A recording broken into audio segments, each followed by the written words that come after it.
Makna tersembunyi Alkitab menggali mutiara-mutiara kehidupan yang tersembunyi dan terpendam dalam kitab suci.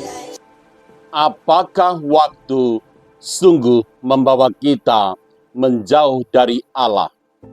Ataukah justru menjadi ruang di mana Allah semakin mendekat kepada manusia? Selamat datang di channel Makna Tersembunyi Alkitab. Kamis 1 Januari 2026. Kita memasuki tahun baru bukan hanya dengan kalender baru, tetapi dengan makna baru tentang waktu di hadapan Tuhan. Sabda dan keterhubungan makna di awal tahun 2026. Kitab Bilangan bab 6 ayat 24 sampai 26 menyebutkan, Tuhan memberkati engkau dan melindungi engkau. Tuhan menyirari engkau dengan wajahnya dan memberi engkau kasih karunia. Dalam Bilangan bab 6 ayat 25 digunakan kata Ibrani or yang berarti cahaya yang memberi hidup, arah dan perlindungan ilahi. Bukan sekedar terang fisik, tetapi kehadiran Allah yang menyertai perjalanan manusia. Sementara itu, Galatia bab 4 ayat 4 sampai 5 menyatakan, tetapi setelah genap waktunya, Allah mengutus anaknya. Dalam Galatia bab 4 ayat 4, Paulus menggunakan ungkapan Yunani pleroma. Pleroma berarti kepenuhan, kelengkapan, titik matang. Sedangkan kronos berarti waktu yang berjalan, sejarah manusiawi. Makna pleromatuchrono adalah saat ketika waktu mencapai tujuan ilahinya. Menyangkut keterhubungan makna, bacaan pertama dan kedua tadi menggemakan satu sama lain melalui kata or dalam bahasa Ibrani yang berarti cahaya kehadiran Allah dan pleromatuchrono dalam bahasa Yunani yang bermakna kepenuhan waktu. Keterkaitan kedua istilah ini menyatakan bahwa cahaya Allah tidak menunggu manusia keluar dari waktu, melainkan hadir justru ketika waktu mencapai kepenuhannya. Dengan kata lain, waktu bukan penghalang. Dalam hal ini, bukan penghalang keselamatan, tetapi wadahnya. Letak tradisi suci. Sejak gereja perdana, gereja menghidupi iman akan Allah yang masuk ke dalam waktu, menjaga dan memelihara keyakinan bahwa sejarah manusia merupakan ruang karya keselamatan dan mempraktikkannya hingga saat ini. Tradisi suci ini ditegaskan antara lain melalui pertama, Galatia bab 4 ayat 4, setelah genap waktunya.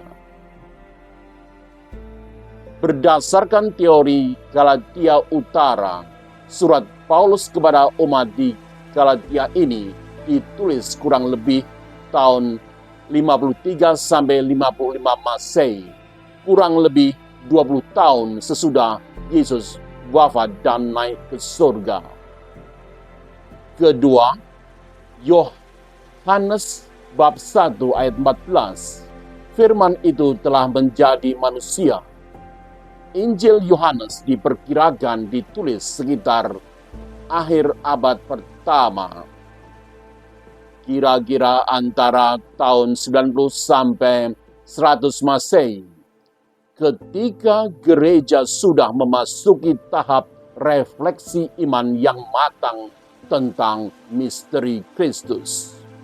Ketiga, Katekismus Gereja Katolik nomor 1085 menegaskan bahwa misteri Kristus dihadirkan dan dilaksanakan dalam liturgi gereja sepanjang sejarah.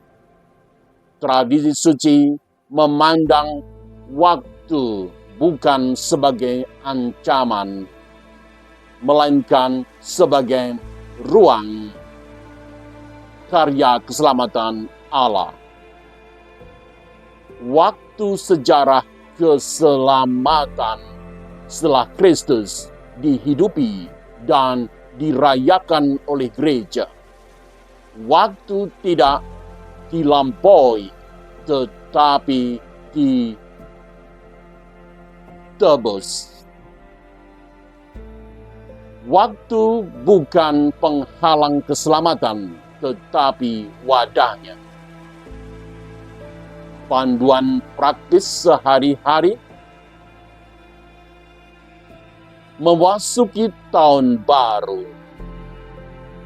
Pertama-tama, jangan melihat waktu sebagai musuh yang menekan, tetapi sebagai kesempatan yang dipercayakan Allah. 2. Kegagalan masa lalu bukan akhir, melainkan bagian dari proses menuju kepenuhan. 3. Setiap hari di tahun baru ini dapat menjadi kepenuhan kecil jika dijalani bersama Allah. Sharing singkat tahun baru tentang sekelumit pengalaman hidup pribadi. Sebagai dosen hukum internasional Fakultas Hukum Universitas Gadjah Mada, saya belajar bahwa proses akademik, pendidikan, penelitian, pengajaran selalu membutuhkan waktu. Pengalaman pengukuhan guru besar pada tanggal 21 Juli 2011 yang dihadiri Kardinal Julius Riyadi Darmo Atmojo mengajarkan satu hal iman yang dalam, yakni tidak ada pencapaian yang lahir seketika. Semuanya memiliki kronologi dan pada saatnya Tuhan menggenapkannya. Apa yang dahulu terasa lambat dalam terang iman ternyata adalah pleroma, kepenuhan yang disiapkan Allah. Refleksi. Tahun baru bukan sekedar pergantian angka, melainkan undangan untuk percaya bahwa Allah bekerja bukan di luar waktu kita, tetapi di dalamnya. Seperti Maria Bunda Allah, kita diajak menyimpan peristiwa-peristiwa hidup. Kemudian merenungkannya dan mempercayakan waktu kita kepada Tuhan. Sebagai penutup, jika renungan ini bermakna bagi Anda, silakan subscribe, like, dan share channel Makna Tersembunyi Alkitab. Tuliskan refleksi Anda di kolom komentar. Saya juga memiliki 2 channel lain, yakni Living Hope with Gooseberry dan Inspirasi Paus Leo pertama sampai ke-14. Link ada di deskripsi.